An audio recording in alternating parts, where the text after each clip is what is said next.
Gloire à Jésus. Yesu ashimwe. Gloire à Jésus. Yesu ashimwe. Je voudrais te dire une chose. Ndagomba kukubwira ikintu kimwe. Tu es appelé. Wewe warahamagawe. Amen. Amen.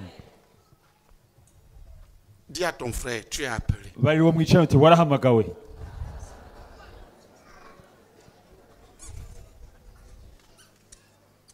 Nous sommes des appelés. Turabahamagawe.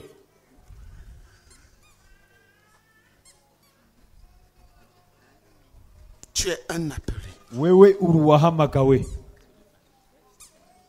Tu as été appelé par Dieu. Wewe warahamagawe n'Imana. Il t'a appelé Yaraguhamagaye. à quelque chose. Yaguhamagariye ikintu kanaka.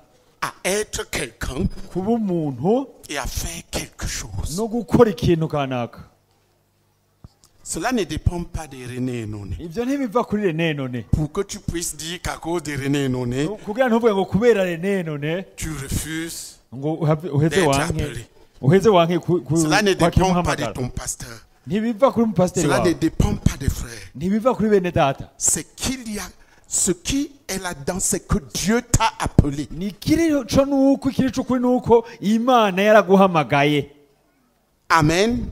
Amen. L'évangile est un appel. Ubutumwa bwiza n'umuhamagaro. L'évangile est un appel de Dieu. Ubutumwa bwiza n'umuhamagaro w'Imana. Tout l'évangile, Ubutumwa bwiza dans bwose tout son ensemble, mu rufatiro rwawe est rwose un appel de Dieu n'umuhamagaro w'Imana. lancé aux hommes Wahawe abantu à des niveaux différents. ku ngero zitandukanye. Alléluia. Amen. Dieu, à travers son évangile, Imana biciye ku butumwa bwiza a bwayo appelé les hommes. yahamagaye abantu. Alléluia. Amen. J'aimerais que tu lises un verset là-dessus. Ngomba ko usoma umurongo ngaho kubw'ivyo. L'évangile est une question d'appel. Ubutumwa bwiza ni ikibazo c'umuhamagaro. Lisez 2 Thessaloniciens 2, 14. Soma icete ca kabiri c'Abitesalonike rimwe ku murongo wa 14 S'il vous plaît, rapidement. mu buryo bunyarutse. Quelqu'un lit 2 Thessaloniciens 2, 14. Icete ca kabiri c'Abitesalonike kabiri 14. Alléluia. Amen. Dieu a appelé les hommes. Et Dieu est en train d'appeler les hommes. Imana yarahamagaye abantu kandi Imana iriko irahamagara abantu. L'évangile est un appel. Ubutumwa bwiza n'umuhamagaro. C'est l'appel de Dieu adressé aux hommes N'umuhamagaro w'Imana yahaye abantu à différents niveaux. ku ngero zitandukanye. Karabashandaruka, à différents niveaux. Ku ngero zitandukanye. L'évangile n'est autre chose que l'appel de Dieu adressé aux hommes Ubutumwa bwiza si ikindi kintu n'umuhamagaro Imana yahaye à des abantu niveaux différents, ku ngero zitandukanye selon la réponse de chacun. bivanye n'umwe wese ingene yitavye uwo muhamagaro. Dieu t'a appelé. Imana yaraguhamagaye. Comment il t'a appelé? Yaguhamagaye gute? Par l'évangile Yaguhamagaje ubutumwa bwiza que nous t'avons prêché. ku butumwa bwiza twakubariye. Alléluia. Amen. Alléluia. Amen. Ce que tu entends là Ico wumvise rero ngaha mu matwi yawe est un appel de Dieu. n'umuhamagaro w'Imana. Lisez le verset. Soma uwo murongo. S'il vous plaît, soyez. J'ai donné le verset. Mwihute natanze Vous umurongo. ne trouvez pas de verset. Oh, Vous ne trouvez pas de moyen de lire. 2 Thessaloniciens 2, Icete ca kabiri c'Abitesalonike kabiri 14. verset 14. 14. Je lis au nom de Jésus. Tu n'as pas besoin d'être quelqu'un de spécial pour venir lire. Si on dit qu'on vient lire, lève-toi, viens lire. Nukeneye kuba udasanzwe kugira uze gusoma. Le royaume de Dieu est foncé, c'est les violents qui s'en emparent. Ubwami bw'Imana burabananirwa abahize Je n'ai pas b'umunyakurikirwa. dit les pasteurs venez lire, j'ai dit venez lire. Sinavuze ngo abapasiteri baze gusoma, navuze ni ingo usoma umurongo. Vas-y. C'est à quoi il vous a appelé pour notre évangile. Non, qu'est-ce que tu lis? Ça, c'est ce qu'il dit. Ouais. Relis. 14. C'est à quoi il vous a appelé pour notre évangile. Par notre évangile, frère. Qu'est-ce que tu kubw'ubutumwa dis? bwacu. Je lis ici. C'est à quoi il vous a appelé par notre évangile. Quand tu dis pour notre évangile, nibyo c'est une autre histoire. yabahamagariye ibahamagarishije ubutumwa Pour bwiza que vous twatejwe possédez la gloire de notre Seigneur Jésus-Christ. kugira ngo muhabwe En Kirundi. ubwiza bw'umwami wacu Yesu Kristo. Il a déjà lu. C'est à quoi il vous a appelé par notre évangile. nibyo yabahamagariye ibahamagarije ubutumwa Pour que vous bwiza possédez la twatejwe gloire de notre Seigneur Jésus. kugira ngo muhabwe ubwiza bw'umwami wacu Yesu Kristo. Dieu vous a appelé Imana yabahamagaye par notre évangile. ibahamagarije ubutumwa bwiza bwacu Pour que tu puisses posséder avec nous la gloire de notre Seigneur Jésus. kugira ngo ugire uronkane natwe ubwiza bw'umwami wacu Yesu Kristo. Dieu t'a appelé. Imana yaguhamagaye. Ne dis pas je n'ai pas entendu. Ntuvuge ngo sinabyumvise. Tu as entendu. Warabyumvise. Tu peux n'avoir pas encore répondu, mais tu as Urashobora kuba entendu. Tu peux aussi avoir utarabwa, urashobora kuba répondu. utaritaho Ou avoir ariko commencé à warabyumvise. répondre et t'arrêter quelque part. Mais ushobora kuba Dieu warakwitaba t'a hagaragara appelé. kanaka. Imana yaraguhamagaye. Nous sommes des appelés. Turabahamagawe. Dis à ton voisin, Bari mwicaranye. Dieu t'a appelé. Imana yaguhamagaye. Est-ce que tu as répondu à sa voix? Mbega waritavye uwo muhamagaro? L'évangile que tu entends, c'est un appel de Ubwo butumwa bwiza wumva ni umuhamagaro w'Imana. L'évangile qu'on t'a prêché, c'est un appel de Dieu. C'est Dieu qui t'appelle. Ubwo butumwa bwiza Dieu t'appelle. twakubwiye ni umuhamagaro. Dieu t'appelle. Ni Imana Dieu iguhamagara, ni t'appelle. Imana iguhamagara. Dieu t'appelle. Ni Imana iguhamagara. Il dit, Dieu vous a appelé Ivuga ngo Imana yabahamagaye. par notre évangile. Biciye ku butumwa bwiza C'est Paul qui twajejwe. parle ici. Ni ukuvuga ngo ni C'est Paul qui parle ni ici. Paulo yariko aravuga ico gihe. Paul était un prédicateur, père des prédicateurs. Paulo yari umuvugabutumwa Il avait karasiye prêché w'abavugabutumwa. l'évangile avec ces gens, Yaravuze ubutumwa à n'abantu des biwe. nations. Abo bari mu Et mahanga. il dit à ces nations, Abari ayo mahanga. Dieu vous a appelé. Imana ati Imana Vous ne yabahamagaye. direz pas que Dieu ne vous a pas appelé. Ntimuzavuge ngo Imana Oui, yabahamagaye. Dieu vous a appelé Imana yabahamagaye. par l'évangile que nous vous avons Ubutumwa prêché. bwiza twababwiye. Alléluia. Amen. Il vous a appelé à quoi? Yabahamagariye Il iki? vous a appelé pour que vous possédez la gloire. de Yabahamagaye notre kugira ngo Seigneur. mucakire ubwiza hamwe n'umwana wayo. Applaudissons pour Jésus. Amashi menshi ku mwana. Ça va? Très bien. Dis à ton voisin, tu es appelé. Bari mwicara uti warahamagawe. Tu es un appelé. Uri wahamagawe. Mais tu es appelé à quoi? Mbega wahamagariwe iki ariko? À posséder la gloire de notre Kugira Seigneur ngo Jésus. ucakire Voilà, ubwiza bw'umwami wacu. voilà ce dans quoi cet appel te conduit. Ngaho rero aho uwo muhamagaro ukurongorera. Dieu ne t'appelle pas à rester comme tu es. Imana ni guhamagara kugira ugume uko uri. Dieu t'appelle à une autre vie. Imana iguhamagarira ubundi Une buzima. autre façon d'être. Ubundi buryo bundi bwo kubaho. Une autre façon de faire. Ubundi buryo bundi bwo gukora. Dieu t'appelle à d'autres possessions que celles que tu as.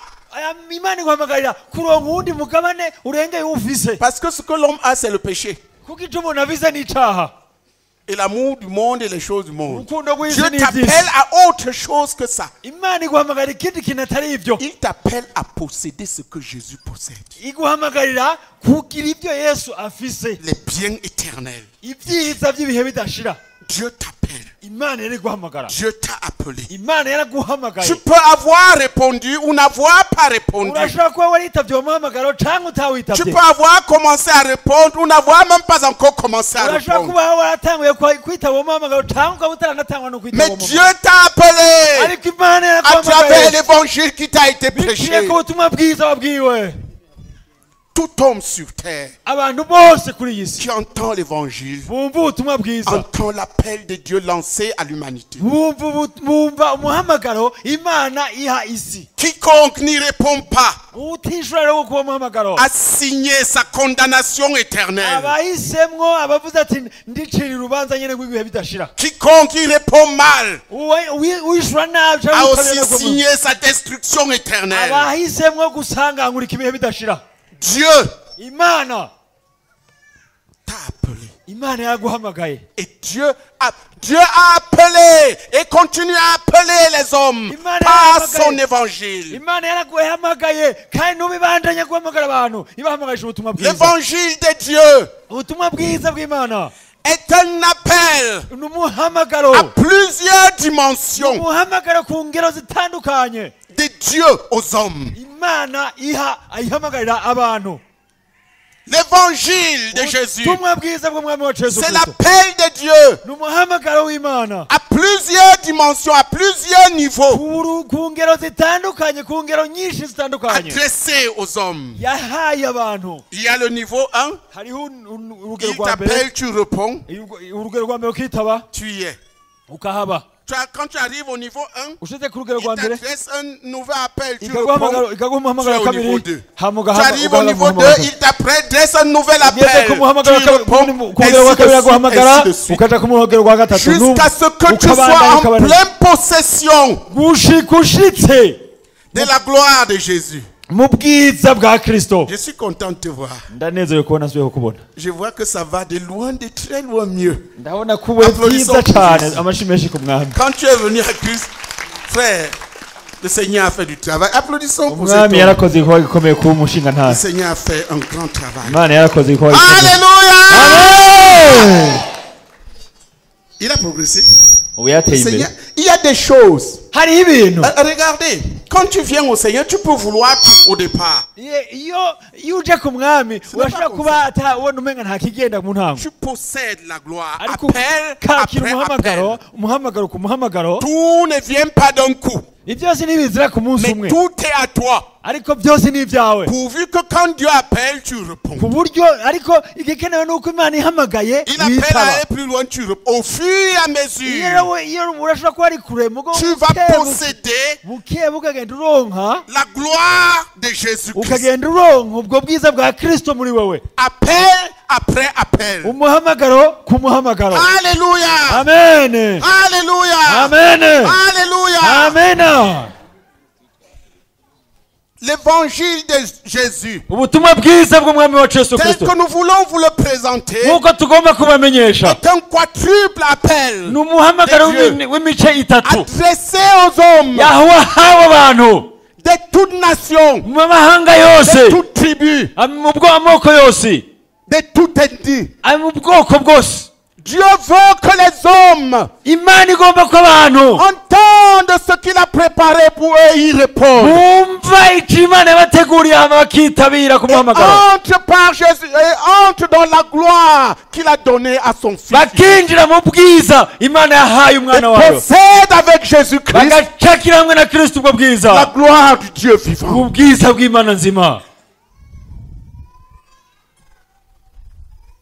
Voilà ce que c'est l'évangile. L'évangile est un quadruple appel de Dieu adressé à l'humanité. Premièrement, l'appel à être enfant de Dieu. Deuxièmement, l'appel à être imitateur de Dieu. Troisièmement, l'appel à être ministre, dit serviteur de Dieu.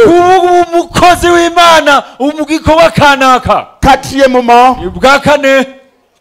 l'appel spécial adressé à certains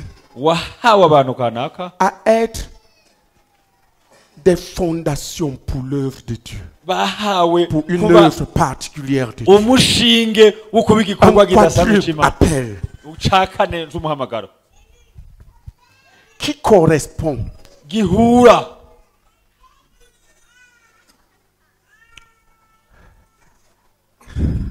comment vous dire, aux 4 niveaux de puissance que nous pouvons exercer. Donc, l'évangile est un appel. L'appel de Dieu t'est adressé.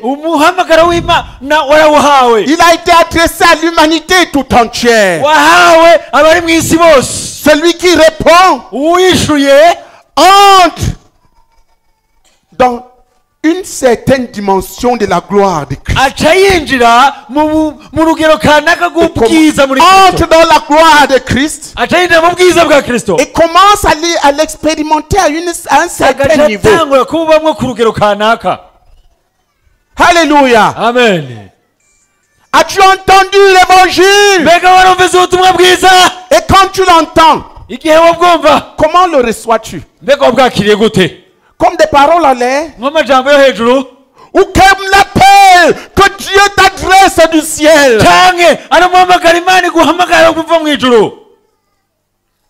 Tu réponds mal à cet évangile. C'est à Dieu que tu as répondu mal. Vous avez vu les gens écouter l'évangile, croire et entrer dans des bénédictions extraordinaires.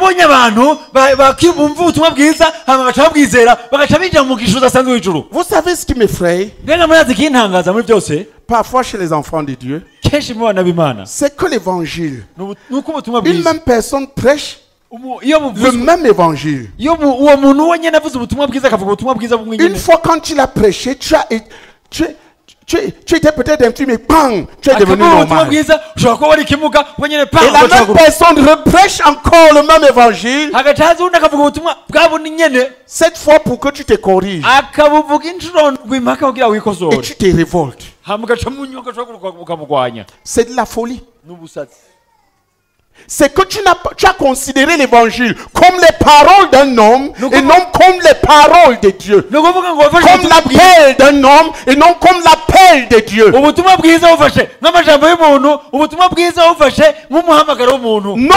façon d'écouter l'évangile doit changer. Si nous voulons entrer dans la gloire que Dieu a donnée à son Fils Jésus-Christ, nous devons écouter l'évangile. Non pas comme les paroles des hommes, mais comme l'appel de Dieu. L'appel de Dieu. L'appel de Dieu. Adressé à tout homme. Et à toute femme. Dieu les appelant à hériter avec Jésus-Christ. La façon de recevoir l'évangile. Tu la reçois comment? Quand tu viens à l'église. Je vois de plus en plus des gens. On chante. Et quand on a fini de chanter, on commence à prêcher l'évangile. Tu vois des gens qui sortent. Ce sont des gens avec des cœurs profanes. C'est de la profanation de l'honneur de Dieu. Et ce qu'ils vont recevoir, ce n'est pas la bénédiction. C'est des gens qui ne respectent pas Dieu. Ils ne savent pas la parole de qui ils sont en train d'écouter.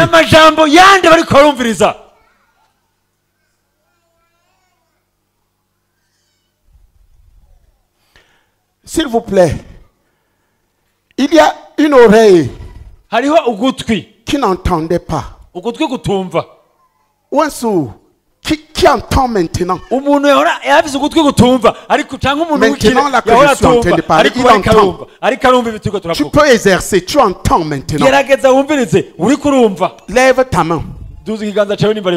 Soit une oreille, soit deux, mais il entend, mais qui n'entendait pas. Il entend maintenant. Maintenant il entend. Maintenant il entend. Lève la main. Si c'est toi. Vous avez entendu ce que j'ai dit? Il y a une oreille qui n'entendait pas. Je ne sais pas si c'est d'une oreille ou des deux. Qu'il regarde maintenant, ça entend. Tu peux regarder, ça entend. Applaudissons pour Jésus. Lève-toi, regarde. Cette oreille entend. Tu avais une oreille qui n'entendait pas. Très bien. Bouge l'oreille qui entend. Qui entendait. Bouge bien. L'oreille qui entendait. Quelle oreille n'entendait pas?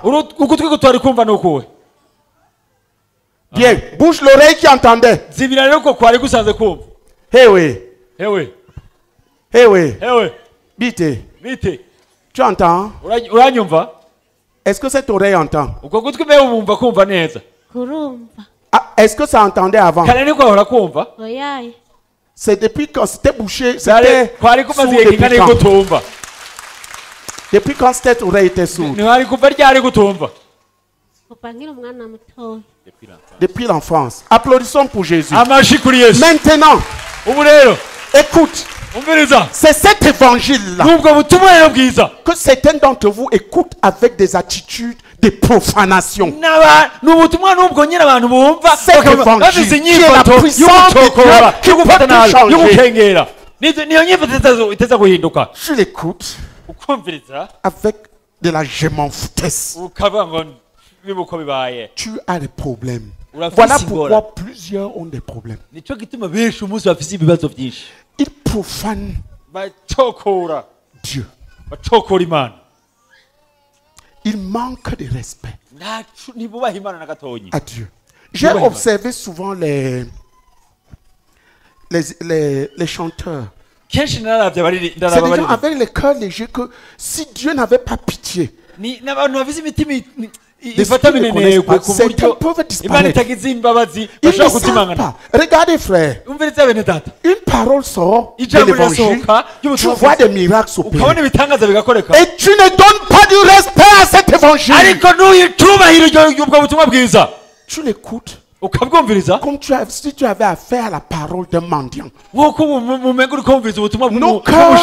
doivent être corrigés par rapport à l'évangile de Jésus que nous entendons. Plusieurs croyants ont des problèmes. Ils manquent de respect à l'évangile de Jésus. La parole que tu entends, ce n'est pas un honneur qu'il a donné. C'est l'évangile de Jésus. C'est la puissance de Dieu pour ta transformation. C'est la puissance de Dieu pour ta bénédiction. C'est la puissance de Dieu pour ta guérison. C'est la puissance de Dieu pour ta délivrance. C'est la puissance de Dieu pour ton salut. C'est la puissance de Dieu pour ton entrée au ciel. Je ne sais pas s'il y a quelque chose de plus important qui ait jamais existé dans l'univers que ça. Regarde ton attitude. Tu n'as pas compris que l'évangile était l'appel de Dieu. Celui qui apporte la réponse qu'il faut. Dans une nouvelle dimension de la gloire de Jésus-Christ. Entre en possession avec Jésus d'une nouvelle dimension de la gloire de Dieu. Quand tu prends des gens comme moi ici, qui étaient dans la poussière quand Jésus les a appelés. Parfois je me demande, est-ce que c'est le Jésus que j'ai cru que les autres ont cru? Parce que chez certains, tout semble s'annuler. Frère, chaque chose que Jésus m'a dit, il l'a fait. Vous savez pourquoi? Il y a une seule chose, un cœur qui prend son évangile pour ce qu'il est. Une parole de Dieu, un appel de Dieu. Qui comprend ce que je suis en train de dire? Qui comprend? Un jour, un frère était en colère contre son dirigeant. Parce que son dirigeant avait prêché d'une certaine manière. Il se considérait important. Je lui ai posé une question ce jour. Je lui ai dit, frère,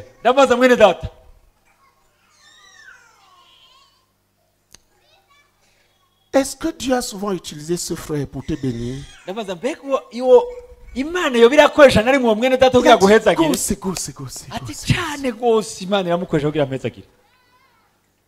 Pour me guérir, pour répondre à mes besoins, Dieu l'a utilisé. Et je lui ai posé une autre question. Et si c'est Dieu qui était en train d'utiliser la même bouche pour te corriger? Dieu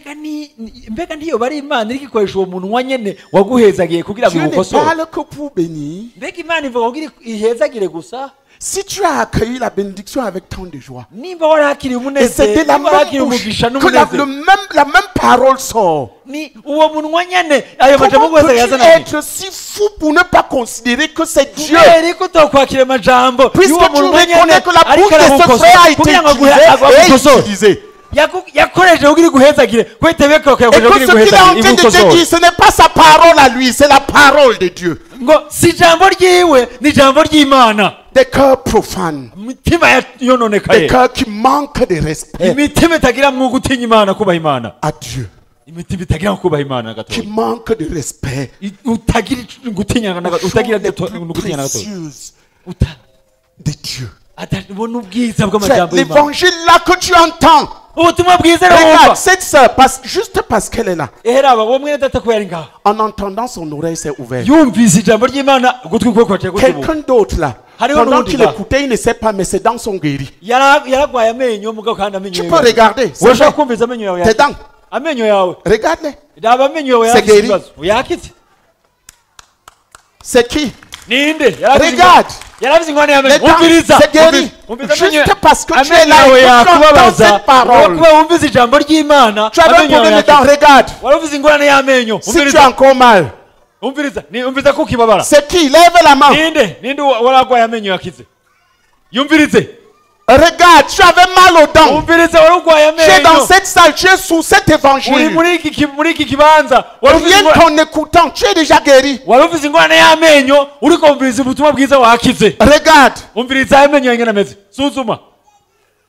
Et le mal est parti, lève la main. La main ne se lève pas comme ça, la main se lève comme ça. C'est qui?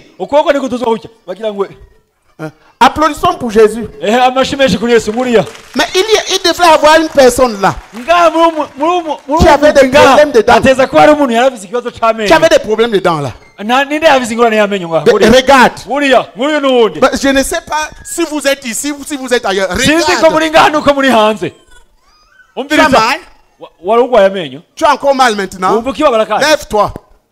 Le problème, regardez les gens, ils sont là, ils entendent l'évangile, ils résistent. Ils sont deux là.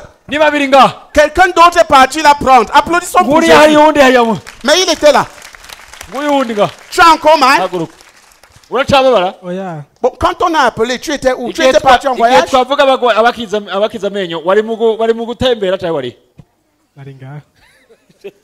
avais quel problème?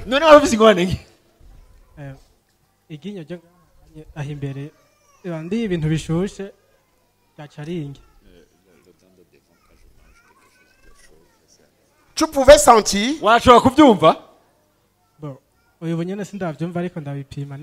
Ok, va manger les choses chaudes ce soir. Applaudissons pour Jésus. Et toi, tu avais quoi? Tu es guéri?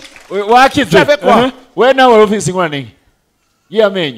ingorane nari mfise y'amenyo naje ndiko ndaza mu nzira naguma numva iginyo ryo mu musaya ari kumaringa. Maintenant tu sens cette douleur?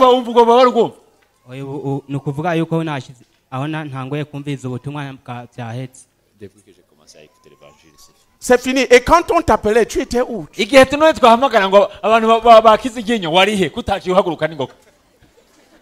Là, on a même montré de la main. C'était je vais vous. Applaudissons pour Jésus. Pendant que tu écoutes cet évangile, tu es en train d'écouter l'appel de Dieu qui est la puissance de Dieu, qui seul peut te faire entrer dans toutes les bénédictions que Dieu a données aux hommes par Jésus-Christ. La question, l'écoutes-tu comme la parole de Dieu, comme l'appel de Dieu à toi adressé? Ou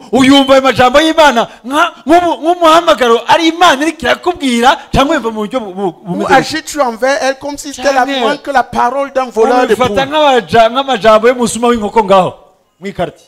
Ce que Dieu va faire correspond au genre de cœur que tu as vis-à-vis de son évangile. Parce que la plupart ne savent pas ça. Moi, quand j'ouvre cette Bible, je vois les merveilles de Dieu dedans. Parce que je la considère non pas comme je la considère comme la parole de Dieu vivant.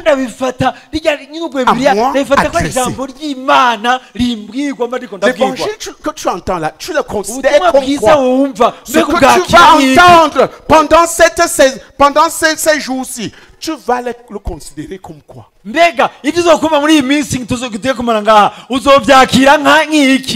Ton entrée dans les possessions que Dieu a données aux hommes par Jésus dépend de ton attitude de l'évangile que tu entends. Parce que l'évangile, c'est l'appel de Dieu adressé aux hommes, les appelant à entrer avec Jésus, à posséder avec Jésus sa gloire, sa bénédiction éternelle.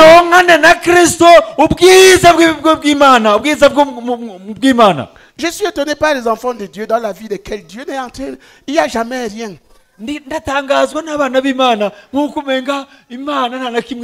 est juste fade. Comme de la nourriture moisie. C'est le cœur profane qui manque de respect à l'évangile de Jésus. Ils ne peuvent. Parce que l'appel, ils ne considèrent pas l'évangile comme l'appel de Dieu qui leur est adressé. Comme l'appel que Dieu les adresse comme Dieu les appelant à posséder les biens éternels. Alléluia. Amen. Alléluia. Certains d'entre nous ont besoin de changer de cœur. Relisez le verset, je veux que vous compreniez bien. Dieu adresse un appel aux hommes. Et cet appel, c'est l'évangile. La réponse à cet appel conduit les hommes à posséder les biens de Dieu avec Jésus-Christ, en communion avec Jésus.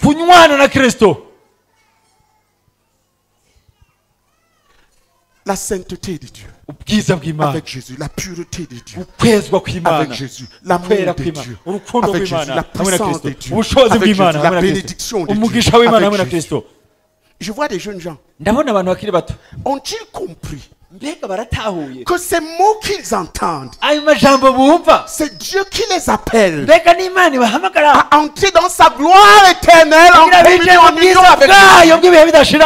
Ont-ils compris ça? Méprisent-ils les paroles de Dieu vivant? En sorte que tous les méprisent. Ça, c'était le péché d'Adam. Dieu lui avait dit, Adam, tu ne mangeras pas. Le diable a dit à sa femme, non, il faut manger. La femme est partie à Adam, non, il faut manger. Adam n'avait pas compris que ce qu'il avait entendu c'était l'appel de Dieu à entrer dans la gloire. Et une mauvaise réponse à cet appel allait l'introduire dans le désastre éternel. Adam méprisa ce que Dieu avait dit. Que Dieu avait pris la peine d'aller lui adresser. Dieu est en train de te parler. Dieu te dit que ton attitude de cœur vis-à-vis de l'évangile que tu entends est mauvais.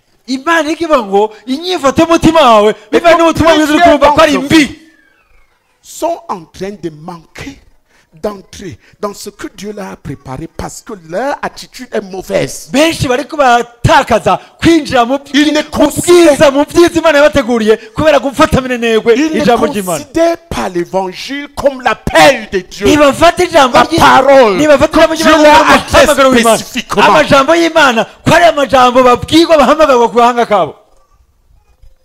Frère, si ce n'est pas les paroles de Dieu, dites-moi pourquoi.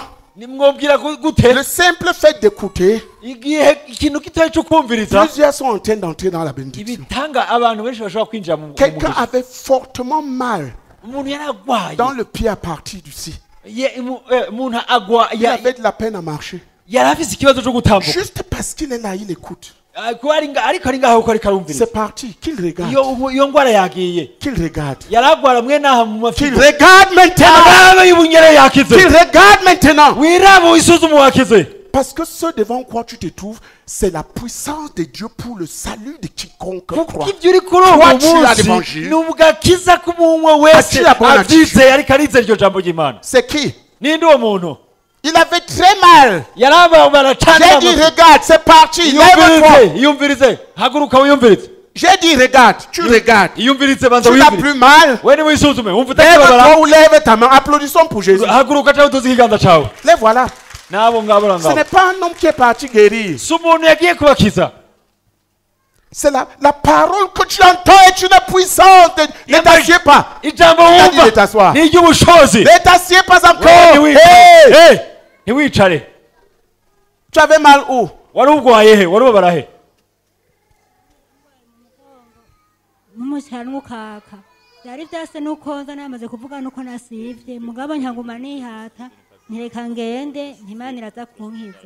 Et maintenant? Applaudissons pour Jésus. Tout simplement parce qu'elle est sous l'évangile de Jésus. Demandez-lui. Vous pouvez penser, si cet évangile-là, tu l'apprends à la légère, cet évangile que les simples personnes qui l'écoutent, simplement parce qu'ils l'écoutent, sont guéris, sont transformés. Si tu le prends à la légère, comment veux-tu que Dieu te prenne? Regarde chaque fois que tu as écouté l'évangile. Est-ce que tu l'as pris comme des paroles de Dieu qui s'adressent à toi? Si tu as un cœur profane, tu prends à la légère l'évangile, tu auras des problèmes. Oui? Oui, nanjye nitwa Nkunzimana Francine nari ndabimaranye imyaka itari mike mu mafitiko bikajyana n'ikiyunguyungu sinahora nicara ngo bikunde cyangwa mandibwa mu kiyunguyungu n'amafitiko ariko ubu numva ari sawa. Maintenant c'est fini. Regarde bien. Tu as mal maintenant? Applaudissons pour Jésus. Oui. Tu avais quoi? Ça c'est l'évangile de Jésus, la puissance de Dieu.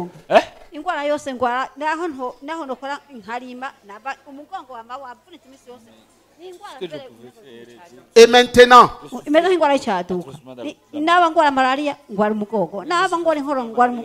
Maintenant? Regarde.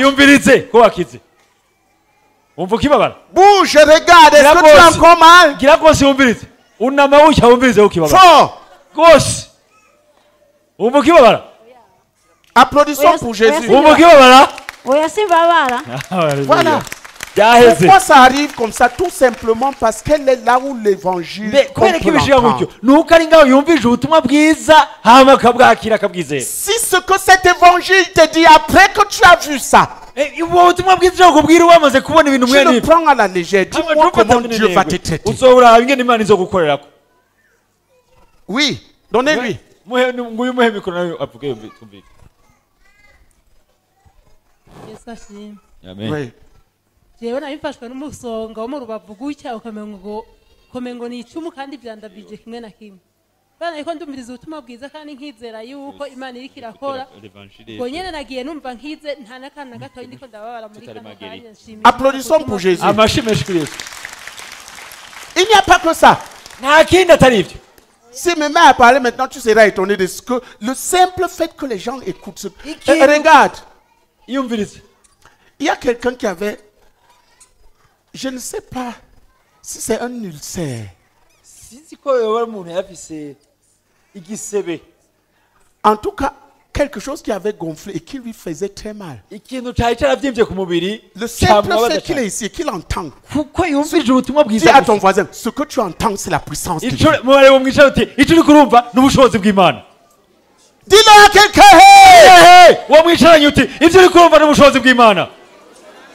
Ce n'est pas la parole des non-nés. C'est l'évangile de Jésus. La puissance qui peut te transporter dans les réalités divines. Ton cas est mauvais si tu prends ça à la légère. J'ai parlé de quelqu'un qui avait quelque chose comme un ulcère. Pendant qu'il écoutait ça, il peut ne pas le savoir. Regarde. C'est dégonflé. Et la personne n'a plus mal. Applaudissons pour Jésus. Et il y a plein de choses. Comme cette autre personne qui avait un œil. Un œil qui battait. Il faisait mal et battait. Il peut regarder. Là voilà, applaudissons pour Jésus. C'est fini. C'est toi? Lève-toi. La personne de l'ulcère, où est-il? C'est qui?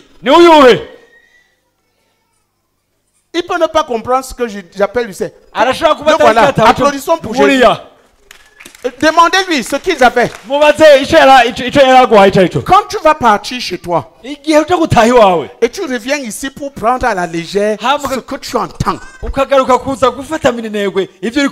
c'est que tu es vraiment mauvais. Parce que ce que tu entends peut te transformer. Ça peut te sauver. Ça peut te guérir. Ça peut te délivrer. C'est ça la seule puissance qui peut faire tout ça.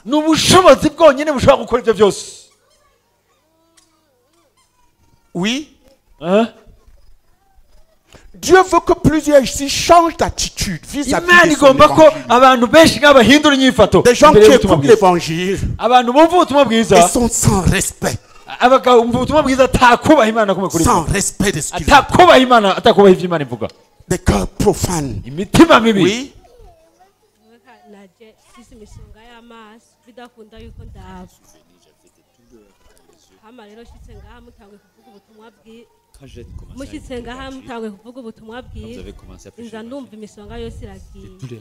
Applaudissons pour Jésus. Oui. L'autre là-bas. J'ai parlé d'un ulcère, un gonflement qui s'est vidé.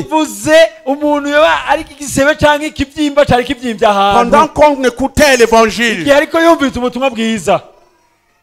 Ça pourrait être un ulcère. C'est qui? Lève la main. Regarde. C'est parti. Lève la main. S'il te plaît, rapidement. Un gonflement, gros ou petit. Il s'est vidé, le mal a disparu. Applaudissons encore pour ça. Il y a ça ici. Le voilà. Oui. C'était quoi?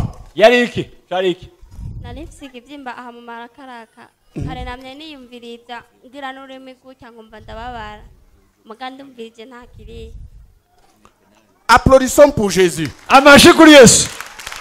Dieu veut que tu saches Parce que certains d'entre vous se sont accumulés la colère de Dieu par leur attitude vis-à-vis de l'évangile.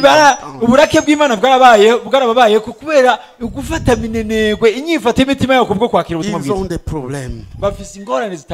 Ils devraient demander pardon. Ils n'ont pas considéré l'évangile qui a été prêché comme étant des paroles de Dieu, comme étant l'appel de Dieu à eux adressé à entrer dans la gloire. Notre évangile,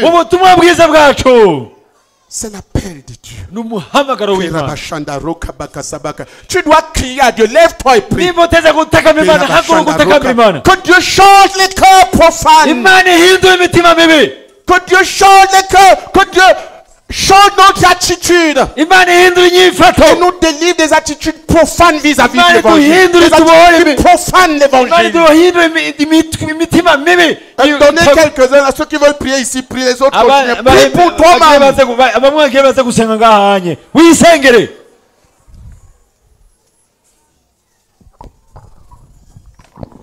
Frère, activez.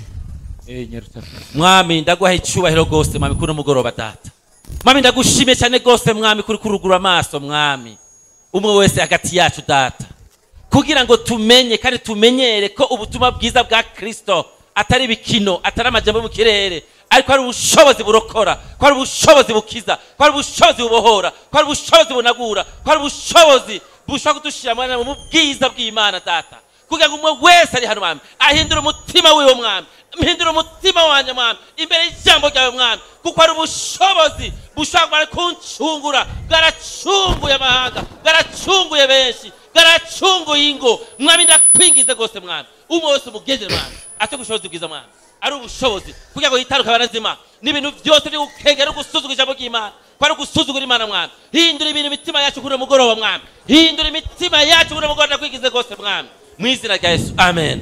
Turatuye mu izina rya Yesu Kristo ko ubutumwa bwiza n'ubushobozi bw'Imana, ubutumwa bwiza n'ubushobozi bw'Imana burokora, bukiza, buzura abantu. Mwami turagushimiye ko ubutumwa bwawe n'ubushobozi bw'Imana, ubutumwa bwawe n'ubushobozi bw'Imana. Mwami mbabarira aho nagize inyifato yose mwami, aho nariko ndigishwa mwami, mwami ndakumbabarire gose tatabujambo aho nubarasuzugiye hose mwami.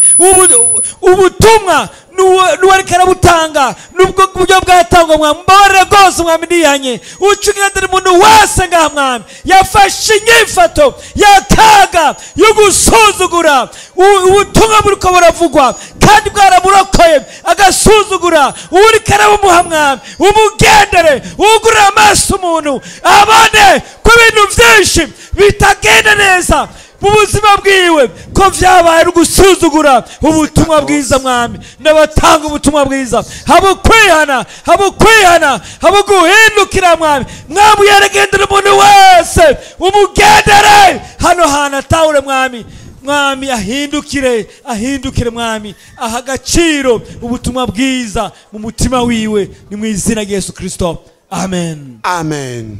Asseyons-nous un peu. S'il vous plaît, écoutez bien. Lorsque une même personne t'a prêché l'évangile, tu as été transformé. La même personne a prêché l'évangile, tu as été guéri. Et la même personne te prêche l'évangile pour que tu puisses obéir et tu te révoltes.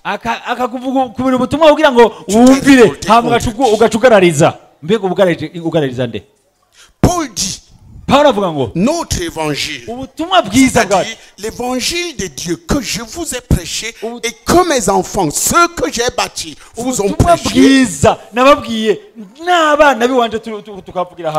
un appel de Dieu. Si tu le considères comme tel, il n'y a rien qui ne peut pas arriver. Mais si tu vois juste le frère aîné qui bavarde,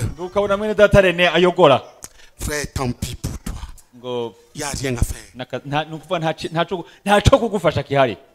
Tu peux même aller guetter les pieds du frère aîné pour voir comment il marche comme le mbata. Mais tu es perdu. Parce que tu n'as pas cru l'évangile de Dieu, bien qu'il ait démontré. Tu comprends ce que nous sommes en train de dire? Tu es perdu. Et tu as des problèmes. L'attitude des cœurs des frères. Par rapport aux prédications et aux enseignements de la parole qu'ils reçoivent. Paul parle ici de ce qu'il a prêché et enseigné et de ce que les siens ont prêché et enseigné. Notre évangile, c'est-à-dire l'évangile que nous vous avons prêché, est un appel de Dieu. Relisez le verset. Est un appel de Dieu. C'est un appel de Dieu. C'est un appel que Dieu t'adresse à entrer dans sa gloire. C'est à quoi vous avez été appelés par notre évangile. Pour que vous possédiez la gloire de notre Seigneur Jésus. Nous allons le mettre ici. Par notre évangile. C'est-à-dire par l'évangile que nous vous avons prêché, que nous sommes en train de vous prêcher. Et de vous enseigner. Vous avez été appelés. Ou vous êtes appelés.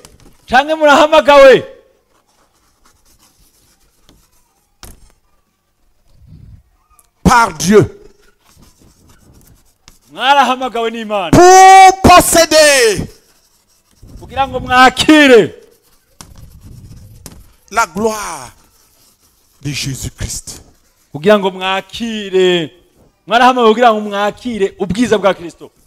Qui comprend ça? Dieu veut que tu possèdes la gloire de Jésus. Et pour cela, il a envoyé ses serviteurs et a mis cet évangile dans leur bouche. Alléluia. Amen. La Bible dit que la prédication de la croix de Christ a dit, lorsque la croix de Christ est prêchée, c'est une libération de la puissance de Dieu pour le salut, pour la guérison, pour la délivrance, pour la bénédiction, pour la transformation, pour la possession des biens éternels. Quand tu vois les chrétiens être de plus en plus mal pendant qu'ils avancent à Jésus, c'est parce qu'ils ne considèrent pas l'évangile comme final, comme la parole de Dieu a adressé, comme l'appel de Dieu a adressé à posséder la gloire. L'évangile, c'est l'appel de Dieu adressé aux hommes pour qu'ils puissent posséder la gloire de Jésus. Nous devons changer notre attitude. Et alors, chaque parole que nous entendons sera manifestée pour ce qu'elle est. Une puissance de Dieu. Alléluia. Amen. Dis à ton frère, chaque parole que tu entends ce soir et que tu entendras demain, c'est une puissance de Dieu.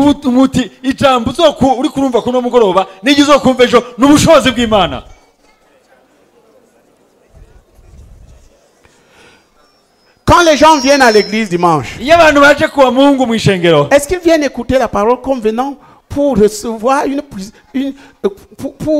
pour entrer dans la puissance de Dieu? Non. Certains s'en fichent. Pour certains, ça les dérange. C'est des cœurs mauvais vis-à-vis de Dieu. Quand tu as un cœur comme ça, crie pour que Dieu le change. C'est un cœur profane.